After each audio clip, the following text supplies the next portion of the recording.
দেশে উদ্বেগজনক হারে বাড়ছে অবৈধ অস্ত্রের ব্যবহার। পারিবারিক বিরোধ থেকে শুরু করে চাঁদাবাজি, সব ক্ষেত্রেই দেখা যাচ্ছে অস্ত্রের ঝনঝনানি।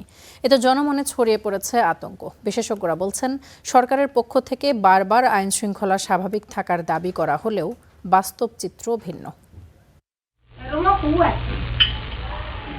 ২১ জুন সকাল 10টা লক্ষ্মীপুরের রামগঞ্জে এক যুবদল নেতার বাড়িতে আগ্নেয়াস্ত্র নিয়ে হামলা চালায় এক ব্যক্তি।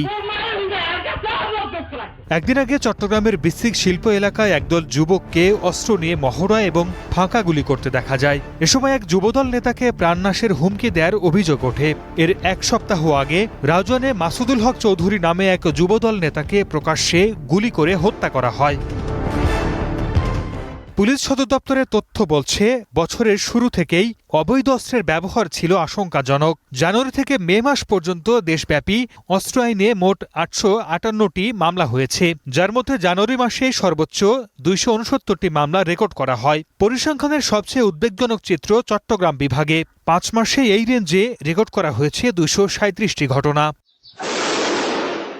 বিশেষজ্ঞরা বলছেন, সরকারের পক্ষ থেকে বারবার আইনশৃঙ্খলা স্বাভাবিক থাকার দাবি করা হলেও বাস্তব চিত্র ভিন্ন।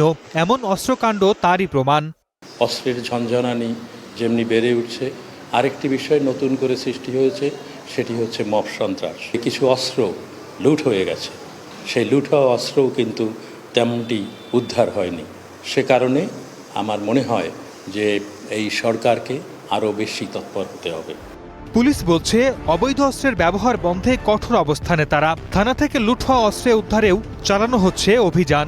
অস্ত্র উদ্ধারের জন্য আমাদের সর্বাত্মক প্রচেষ্টা অব্যাহত আছে। আমরা তাকে আইনের আওতায় আনার জন্য বদ্ধপরিকর। জননিরাপত্তা নিশ্চিতে অবৈধ অস্ত্রের উৎস এবং সন্ত্রাসীদের দ্রুত আইনের আওতায় আনার বিকল্প নেই বলে মত বিশেষজ্ঞদের। সর্দার মোহাম্মদ আরিফ, স্টার নিউজ।